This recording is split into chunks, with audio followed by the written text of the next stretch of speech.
What's up, everybody? Welcome to the Just Like Bruddas podcast. We are in episode, what is it now? 15? 16. We are now at 16, Sweet 16. And we have another very special guest here today, Jonas Pope, the fourth.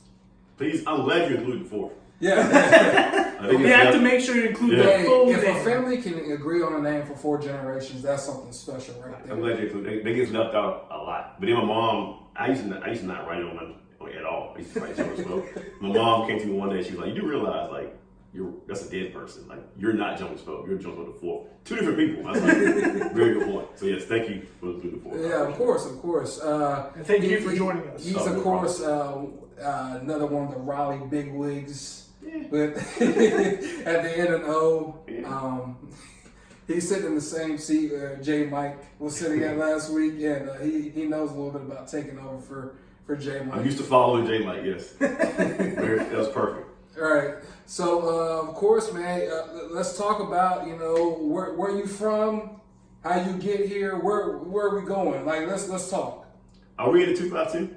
We are at 919. Goldsboro is a 919 town. Yeah. Originally I thought it was 252 as well. Everyone thinks it's 252 because we're so close to Kinston. We're so close to Yes, the range. exactly. Okay. Yes. Like we are so close to all the 252 that it's just kind of like we kind of get included but kind of excluded at the same time. But we're not really like 919 completely. So Well, I am from the 252. I'm from Northampton County, Rich Square, North Carolina, small town. I don't know how far it is from here because I'm not exactly sure where I am. I know I'm in Goldsboro. An hour and a half. Okay, about an hour and a half. So yeah, that's where I'm from. Northampton East graduate that no longer exists now, just Northampton County. Yeah. Went to ECSU, Elizabeth City State University, for the homecoming last weekend, had a great time.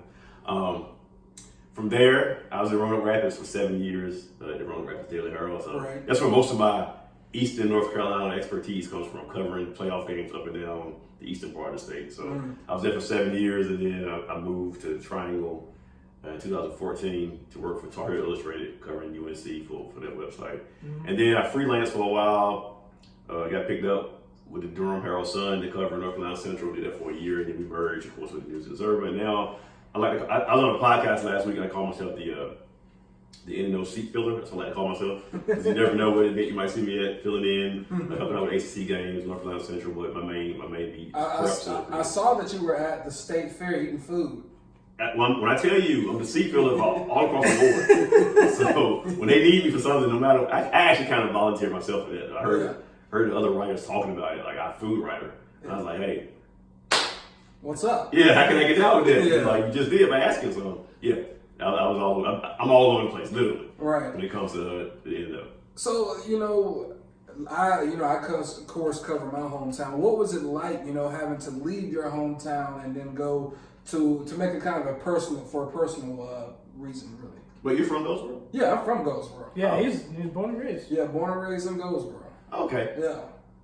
Wow, I didn't know that. Okay, anyway, to cover it, you said to cover my home area? To cover your home area and then leave to go cover, Raleigh area, for yourself, really. Yeah, I think I realized probably around year 5 or 6 it was time to move on. 7 years at one spot, this business, that's an eternity. It is. Yeah, definitely is. That's a long time. And I felt like I was like, I probably should have left a couple years ago, And I really just took a leap. I knew I always wanted to cover college sports. And I love preps. I love what I was doing there, but like my passion was to cover college. And when the opportunity presented itself to move to Triangle, which I love Raleigh anyway, I've been going my whole life. My sister lived there. So when the opportunity presented itself, it was just the right time. And I just jumped out there, and I have not looked back since. It's been probably the best move I've made in my life was to move to the Triangle and get away from home and get out of my comfort zone. Right. You talk about this business. I think this business is kind of in an interesting place. When you were first starting out, newspapers were still very much alive and thriving. Well, at least they were right on the cusp before they were about to start kind of going in the direction you are now. Versus me, I walked in and I had 5, 6 employees who were also there in the newsroom with me at the Kinston Free Press. So where do you think kind of the newspaper business is kind of going, and how have you kind of enjoyed it so far? I'm gonna tell you a funny story. I worked at the Daily Herald for 7 years as a sports editor. I didn't even own a laptop. That's crazy to think about. Yeah, exactly. You're crazy. That's crazy. Yeah. I did not own a laptop. Right. Just think about that in our line of work. Yeah. I have to really think about that. Yeah. Did not own a laptop, and I did not get Twitter. I didn't tweet from games. Yeah, None of that. Like, right. I don't think social media was like Right. really big when at that time. I was say, even on Facebook, there wasn't a lot of people who knew about Facebook back then. Nope. That's true, yeah. So I would go to games and go to the office and write a story on my computer, or go home and come back to it the next day. That's how it was then. But the way it's headed now, like, you better have your laptop, your smartphone, your tripod for your camera. Right. And you better get everything up right away. Like, I mean, I like how we give readers instant gratification. I guess you give it to them right then, right there. Not only with the stories right away, but with the live updates throughout the game, the tweets and things like that. I like that direction it's headed in, where it's digital first. It's been I don't know if it's been a big adjustment. I think I'm right on that cusp where I'm okay with still learning new about technology things, but I'm still like to hold a paper in my hand. So I can go either way, but I adapt. I see where it's heading, and I'm just gonna ride the wave with everybody else. But I like it. I think for this younger generation, they can read stories on their phone, right in their hand. That's where we're headed. We gotta cater to the youngsters, and I mean, I'm okay with it. I think it's working out, but I think there's still enough people out there who still like to hold a newspaper and ink in their hand. We kind of take care of both sides. Like there's still like the seeing your name in the newspaper is kind of cool, right? Yes. Kind of that type of deal. Yes, I'm gonna tell you what else is cool too. It's kind of blowing my head a little bit, my own head a little bit. I was in the library this morning. Yes, the library still exists, kids. I was in the library this morning doing some work, and I looked over and this guy reading a paper. I was like, that's cool. And he's reading the News Observer. He flips over, and I see a story there that I wrote. And he's reading, like, sitting from here to me, like from away from us. I've seen that before. I was like, hey, I wrote that. Yeah. Like every time I'm in a gas station, I look in the paper. I'm like, there's my story. Yeah, that's cool, right? Yeah, it's cool. That was one of the first things that was really cool about newspaper. Just seeing your name, your byline right there. The first time, it kind of made you feel like, oh, this is for real. Yeah, and like now, even with what we do with the News Observer, we have like pictures in there now. So to this day, I still get excited. Right. Like, open it up and see my picture. Like, and I was like, the day I stopped getting excited about that is the day I'm done. Like, I don't like it anymore. I hear you. I definitely agree. You said making that move to the Triangle was one of the biggest moves in your life. Another big move in your life was that you recently got married. Yeah. So first of all, congratulations on that. Right. Thank you. And tell us all how it all happened leading up to, and then you eventually get married. How it happened? How we met? You want the long story or the short? If you would like to give any story you'd like. Yeah. Short version, we met at church. Oh, yeah, nice. That's the short version. We met at church in 2014. I just moved here too. I just moved to Raleigh. So in my mind, I'm like, okay, I'm moving to the big city. I'm about to get a bachelor in Raleigh. I'm about to go on dating. I moved to Raleigh in September, and I met Kelsey in November. The Lord had a call. Yeah. So that shut all that down. So yeah, we met in 2014. Dated until we're not dating now, obviously, but we dated, and I proposed in November 3rd of last year, the day after my birthday, last year. So it's been a great ride. She's a sports fan. ECU grad. There you go. ECU grad. She ran track at ECU. Oh, that's awesome. Okay. She's very passionate about Pirates. I was going to say, we love our Pirate alums here. We do. Yeah. We have a lot of them. Yeah, so matter of fact, she's going on homecoming this weekend. Oh, wow, that's great. So yeah, that's great. And we just clicked like right away. Like the first weekend we went out, here we go. Our very first unofficial date was a football game I was covering. It's a true story. Wow. We were supposed to go out that Saturday night, just a dinner or whatever. But that Friday morning, I just sent her a text. Like, hey, if you're not doing anything, I'm going to a game if you want to go. I don't know why I asked. I just, shoot your shot. I threw it out there. She was like, all right, cool. So we ended up going to cover a football game. I was covering the game, and she just sat in the bleachers with me and watched the game. I never forget, it was Wake Forest and Garner in the East Finals. Bryce Love was playing. Dexter Lawrence was playing. Naeem Hines was playing for Garner. And all of those players are all in the NFL. Yeah. Okay, I had to think of it because Bryce Love was in the NFL. Yeah, that's an epic night. Yeah, so that was our first date. When it just clicks, that's just it's a special feeling. It had to be a special. She's a huge sports fan, so I appreciate that. Yeah. So she understands, she understands the business and why I'm gone so much and on the road and come home and when games on. She gets it. She's all in though. All right. So of course, transitioning back a little bit to work. Last year, you got to cover Kobe White at UNC, and of course tonight he's going to make his NBA debut against the Charlotte Hornets in Charlotte. Actually, what was he like to cover and to watch?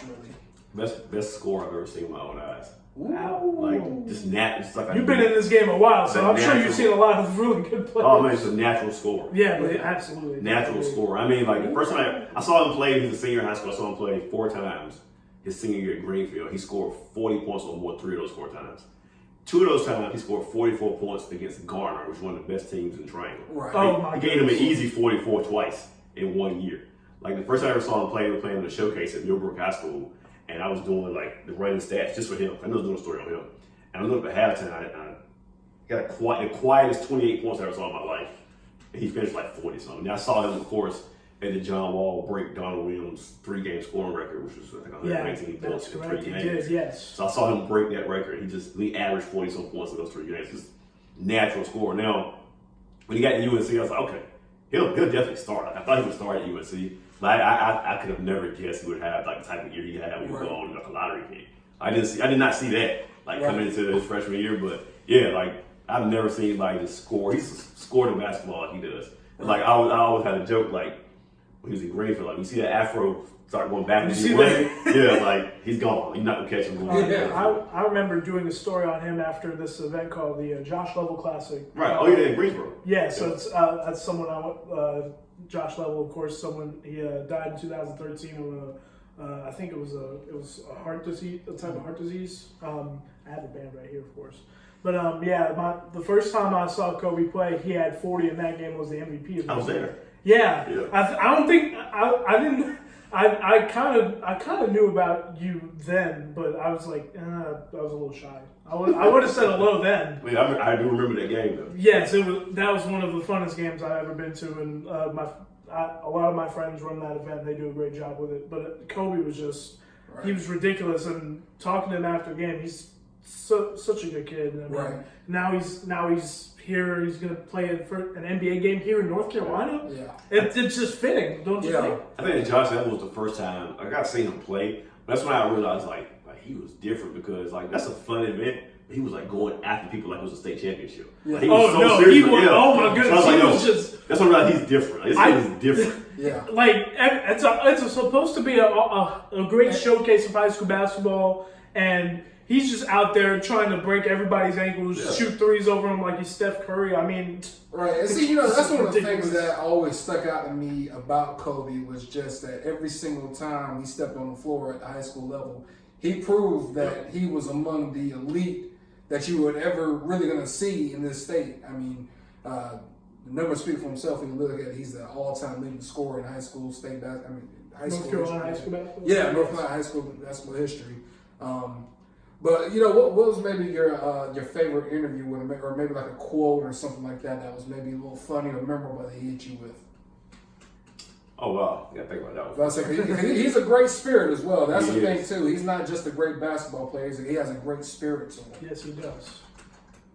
I just think about, I don't know. I just think about the first time I ever got him like by myself 1-on-1. Like right. I came down to Goldsboro to Wilson to do a big story on him. Right. At Greenfield High School, we sat in his coach's office and sat there and talked. And we just talked.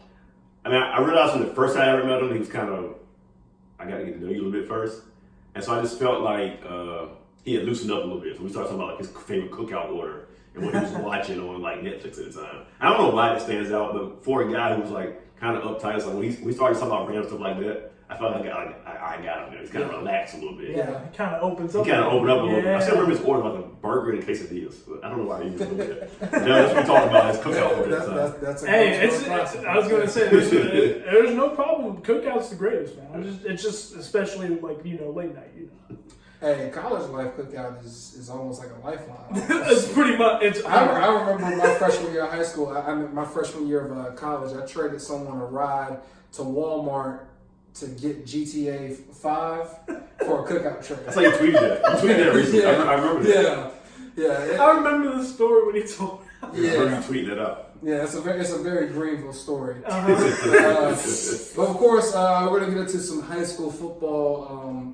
2 teams, the game of the week for WJG Sports is Cleveland and Clayton. Of course, you've seen both. How do you see this playing out? In your mind, or or any thoughts that you want to give to it? You want me to pick a winner of the basket? You don't have to pick a winner. Just kind of what you think. Like, give a small preview of the game if you think. First of all, I love rivalry games. Yes. I'm a huge rivalry game guy, so I just think this one is one of the premier ones in the Triangle area and the surrounding area. Mm-hmm. They're so close. And I think what adds a little juice to it this year is that the Clayton running back, Chadwick, was at Cleveland last year. Yeah. So he's going to run with a little extra motivation. Those guys will be... I'm sure Amarion's going to run with a little bit of extra... I'll get him in a second. We'll get him in a second. So then it adds a little something to it. And you just look at how... Like, this is... No disrespect to anybody else in the conference. Like, this is the conference championship. Yeah. Right here. I think everybody in the conference knows that. I think they know. Yeah. This is the conference championship, so it kind of adds a little bit to it. And Cleveland, they lost one game early in the year, so they're still playing angry, trying to get those rankings to go up. They went at home for the bench in the playoffs. So Cleveland, their offense, though, it's just so hard to stop. I mean, Clayton knows that. Everybody knows it. Yeah. So, I mean, even though it's at Clayton, I think it'll be close early. Adrenaline always plays a factor in rivalry games when you're the home team, but eventually I always say talent takes over. I think Cleveland has more talent. Yeah. I think they win the game. And they have the best player that I've seen in a long time. Yeah, that Marion Hampton, who's leading our WJG Sports Player of the Year power. Yeah, I tweeted earlier that he's the best I've ever seen. Of course, I've only been covering high school sports maybe 3 or 4 years now. But I was like, whoa. You tweeted, I was like, I think I sent you the, what's the cartoon? The Peter Griffin? Yeah, the Peter Griffin. Whoa. But you have a good point. You have been covering, I've been doing it longer. But yeah, you've seen a lot of really good I was going to say, you mentioned you already mentioned Bryce Love, Naheem Hines. And Dexter Lawrence. I mean, those are 3 NFL. Yeah, I was going to say, I've never seen that quality of guy, especially now. I think the thing that just gets me is how young he's doing it. Being 16 years old, benching, squatting 560. The 560 squat video. Oh, I'm about to say he did it effortlessly. So I think when you see have guys like that, I think he's going to be anxious to prove that there's a reason he's the guy now at Cleveland. Which of course Chadwick is having a great year, but when you look at Omarion right now, I believe his numbers, he has about 40% of Cleveland's yards. That's about right. I mean, about 40% of total yardage. Of course, this man is like a walking touchdown, like once every 10 or 11 plays now. Yeah, I believe he's up to 22 touchdowns, and I think he's only touched the ball 200 times. That's about But if there's one thing for Clayton has played a lot. They've taken care of business against some of their conference teams in the early portion of their conference slate. So they're starting to get. I mean, of course, if you win this game, you're definitely into the playoffs. Oh yeah, I still think Clayton is gonna get. I think they get into the playoffs anyway. But but this would be a huge upset. Yeah, I'm about to say. I know Cleveland needs this win just because of how far their rankings. I mean, they fell to 22 in the rankings. Because they played Triple S. Yeah, I mean they beat them 62-0, but they did what they're supposed to do. With them taking away a margin of victory. It automatically it hurts your strength of schedule right there to play the 108 team in the state, really. So can we stop Bar for a second to get back to Marion Hampton? Oh yeah. Just one second. Yeah. So I was at Cleveland on Monday. Okay. Just to do a feature on him. Okay. You can read it in News Observer sometime this week or next week. So plug it. Shameless plug. Yeah, that's what we do here. But just because of the year he's having, and this kid walks out and it's post practice. Yeah. And they finish running. He walks over there got his pads on, no pads, no shirt. Yeah. Let me tell you something. 16-year-old kid shouldn't be built the way he is, man. Yeah. That is ridiculous. Like how chiseled this dude is at 16 years old. Yeah, he's like the Terminator. Yeah. He's like young Terminator. Yeah. I like that. You watch the Avengers movie, MCU universe? I've never seen any superhero movies. Okay. Have you seen Infinity War? Yes, I have. All right, so you seen Infinity War when Thor lands on the ship with the Avengers, with the Guardians of the Galaxy, and they're like, look at his muscles, they're not made like most men. That's how you look at Amari, this dude forearms like baseball bats. It's like 16. Yeah. I was saying he always looks very serious as well. Like every time I've seen him, He has a game face on that it's just a poker face completely. He's coming straight at you, and whatever you do, I mean, this kid's just so tough to stop. I have not seen Cleveland yet. I hope to see them we're going to tag team and go to a playoff game, I'm sure, at some point. So we'll make 3 bold predictions right here. Oh, I like it. I like bold predictions. You like bold predictions. Make sure you hold me to 3 now. Okay. All right. 3. Maybe 2. One for sure. By the time he graduates, he may be in that conversation with the best player I've ever seen. Okay. That's 1. Okay, that's cool. Yeah, I like that. Number 2, I think before he graduates, before he gets to a senior, he'll be a 5-star. A 5-star recruit. So too. I mean, he has to be. He'll be Wait, he's playing. I'm about to say he's on his way. Yes. 3. 2B-ish, maybe 3. No, I mean, 2A. I'm not going to get ready to call this 3 yet. I think for sure, confidently I say 3, he will get some SEC offers. Wow, okay. Yeah, I said the exact same thing. I think Power 5 offers would be like, that's I'm about realistic. to say Power 5 offers are already coming. Yeah, he got to do. This is the one I'm kind of. I mean, more are coming. I think he might get that big SEC offer for that big school down there. I'm not gonna say their name. I had the exact. But I prefer not to speak on them. You're LSU. No, I don't really like the SEC like that. He's an ECU person. I think about Lovie Smith profile picture. Oh, it's because it's hilarious. That's why. Okay. I was gonna say you don't see the big Jesus beard. I mean, he looks. That is the most boss Morgan picture Freeman, I've ever seen in my life. Morgan Freeman and what was it, Evan Almighty? Yeah. But yeah, that's my third hat count. I'm not gonna say the team's name. I think he'll be a 5-star. I think he might go down as like one of the best we've seen with our own eyes. Me personally, I think he'll definitely get an SEC offer. Yeah. Sidebar, he might get that big one. He get that big one. I'm not gonna say the school's name. I think that big one might come to him. I think so too. I've been kind of quietly thinking that myself. I could see one of those ones that wear the red in the SEC coming down and giving it to him. You talking about maybe perhaps a little bit of crimson in there. Okay. But we're not gonna go too far. We don't want to put too much expectation on. Yeah. That's like I'm sure he has those same expectations for himself, but. We're not going to hold it too much. What he's going to do, he's just going to go out there and take care of business. That's all you got to do. He doesn't talk much either. Yeah, he just go out there, does his work, does. Like I feel like to get a good story on him, I had to talk to other players to talk about him because he's not going to talk about himself. Right. And the thing about it too that I like too about him as well. I mean, if you look on his social media, it's very clean. Yeah. Definitely. Like his social media is clean. He does everything right. In the weight room, on the field. As far as I know, he's good in the classroom. From what I've heard, all of his teachers, whenever I see them talk about him, they always seem to be very proud. So that speaks highly of the character as well as who he is as a football player. Yeah, I definitely got a lot of respect for him. The way he's been playing, right. the way he handles himself. He's a very, very good kid. Now let's get into the striking game of the week. What's your game of the week here? Washington who? Washington and South Lenore. Washington looking like the conference favorites now in the Eastern Carolina 2A. They went out. It's theirs. Yes, and of course they shouldn't look too far ahead because they play at West Craven next week, which will be likely for the conference championship. Right. But South Lenore, I know they've struggled, but they're going to compete. They're going to come out, pass the ball with John Howard at quarterback. And, of course, Washington with a triple option shotgun attack with Antoine Godley, Terry Moore, Jaden Hambrick. The defense also got to be talked about. They have bullied some teams defensively, got a lot of defensive touchdowns on the board. So I think this could be a big night, another big night for Washington, and we'll see how the game goes. You're running triple option. Yeah, it's like a shotgun triple option though. It's like a modern like how spread offenses run it. Right. It's a spread offense, but they are run first. Like they don't triple option. Yeah. Yeah, but you were a football player back in the day, right? I was on a football team. Yeah. Football player on a team, 2 different things. Yeah. All right, so how much you know about Washington? I know you said that really mostly it's just all up and down. Have you ever been to Washington? So I've been through Washington,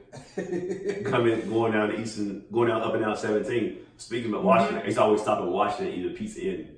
It's in Washington. Yeah. It's so rare to get a pizza in. Matter of fact, I was coming here, I saw one on Wilson. I think I might stop there on the way back. But yeah, I've been through Washington. I've never been to the high school. I don't think I've ever seen them play anything, to be honest with you. Well, their football team they played DH Conley last week from Greenville.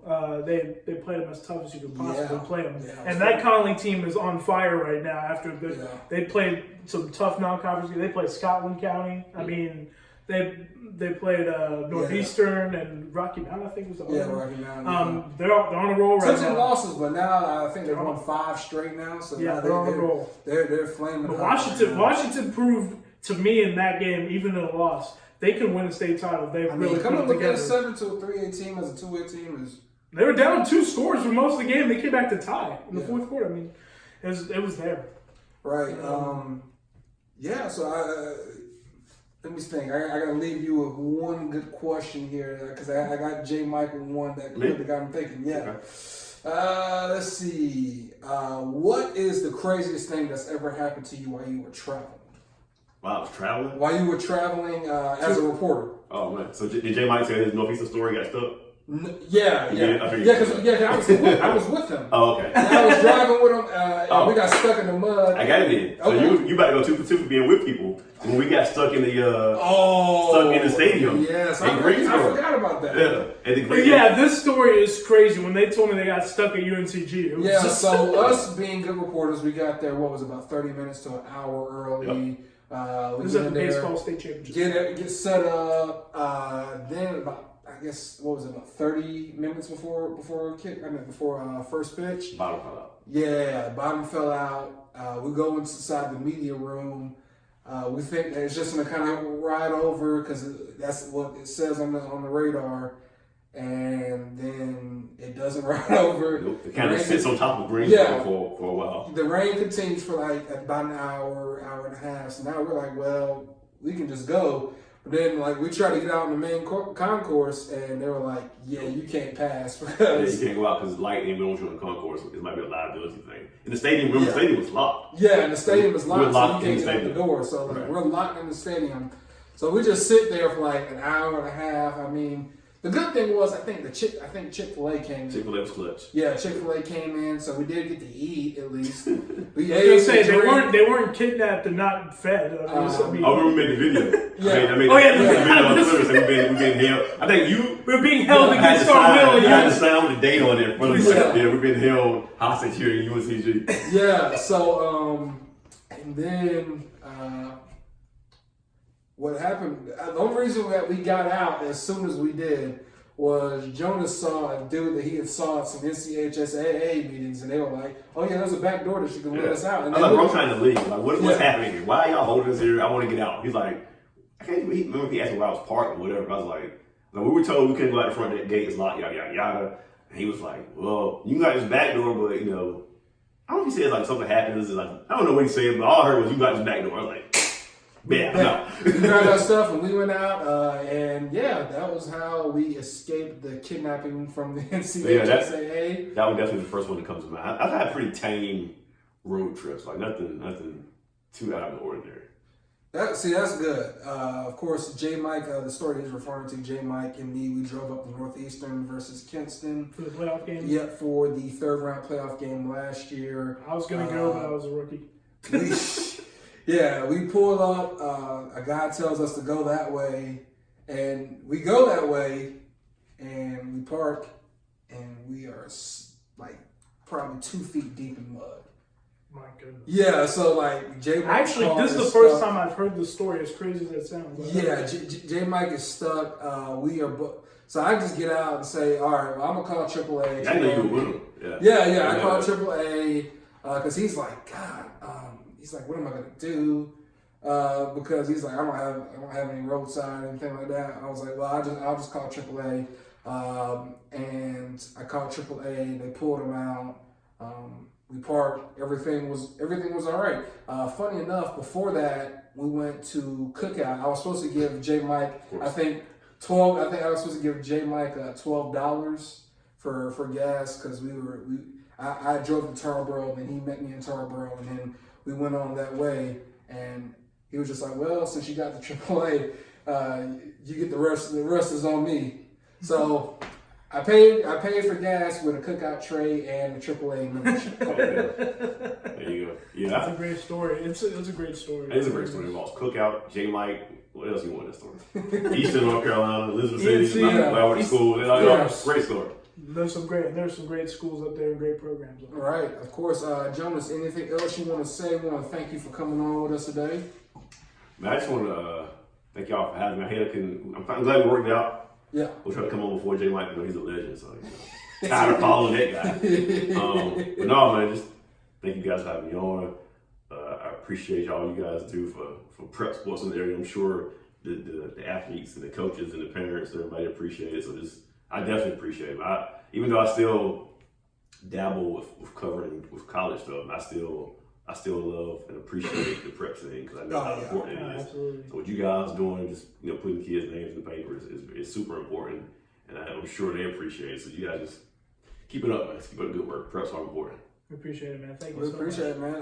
Like anything else you got to say? Well, I mean, this is the Just Like Brothers podcast, episode 16. By the way, if you don't know who we are, once again, Kai Jones, Lyco Beebe, Jonas Pope IV. You can follow us on Twitter at WJG_sports, Instagram WJG Sports.